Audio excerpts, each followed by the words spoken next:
กินนี้กินนั้นหาอาหารแรนดอมในเวียดนาม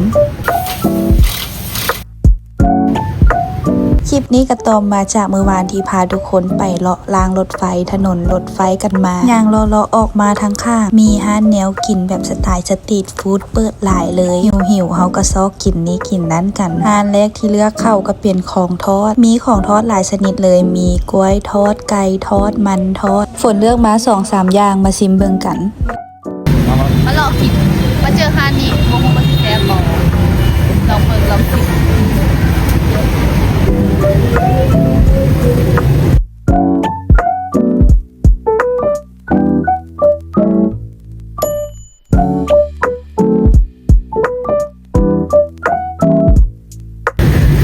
ได้มาแล้ว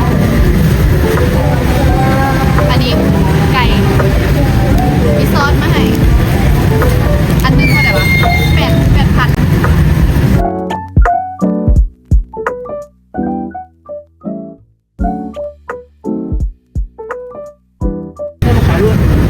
ไก่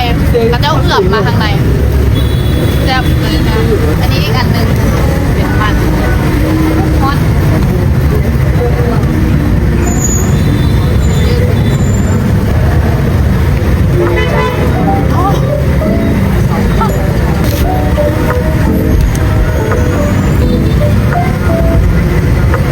ยาวๆแบบนี้เลยอันนี้เป็นกล้วยจ้าแบบใหญ่ๆยาวๆลองเบิ่ง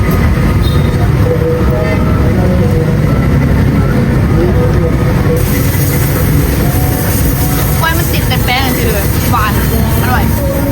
อันนี้มากกว่านี้สุดแล้ว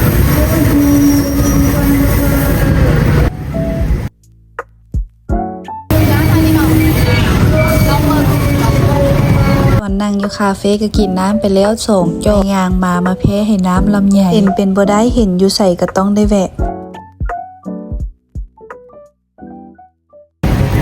ตั้งแต่มาเวียดมาได้กินน้ำลำไยลูกสุดอันนี้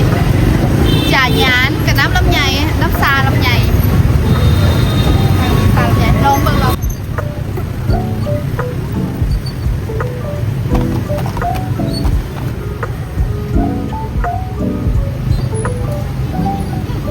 แล้วหอมพริกหอมซาแล้วก็มีหวานลำไยนิดหน่อยแซ่บๆที่บ้านเขาน่าจะมีใน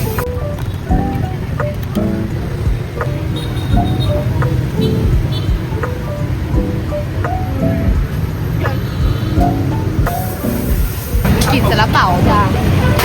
ซาลาเปาเห็นซาลาเปาสดนะคะโคตรจ้าพ่อแม่เราแล้วเห็นสดๆเลย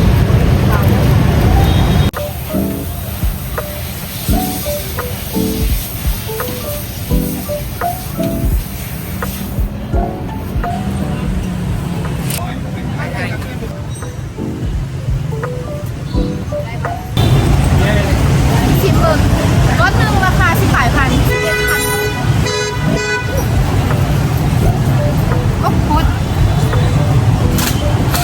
เป็นแป้งสดๆก็คือเลยมันก็เพื่อนแป้งคนอื่นเลยเป็นแป้งสดๆนุ่มๆเด้งๆอันนี้ไม่อยากเขาสั่งเป็นอันนี้เป็นนกกระทาได้ไข่มา2 หน่วยก้อนนี้11,000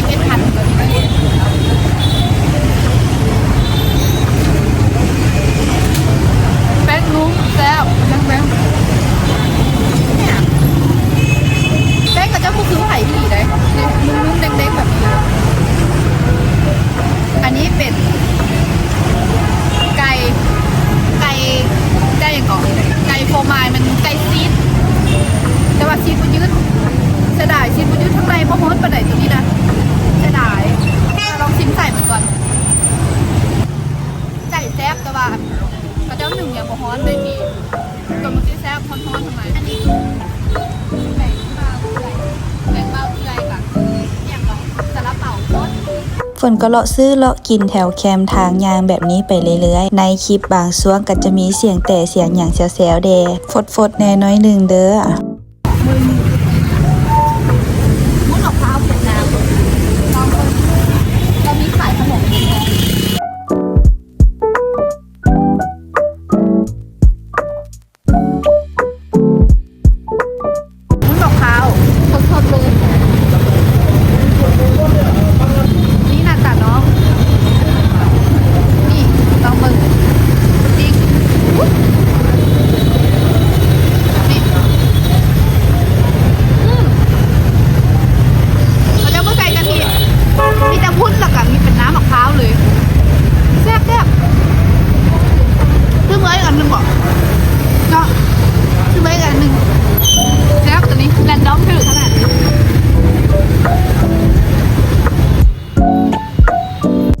ไปย่างมาก็มาเจอเมนูเด็ดเมนูดังนั้นก็คือเคฟทุเรียนนั่นเองมีหลายไซส์หลายขนาดเลยแต่ว่ามื้อนี้ฝนคือสิกินบ่ไหวก็เลยจัดกล่องน้อยมาชิมให้ทุกคนเบิ่งกัน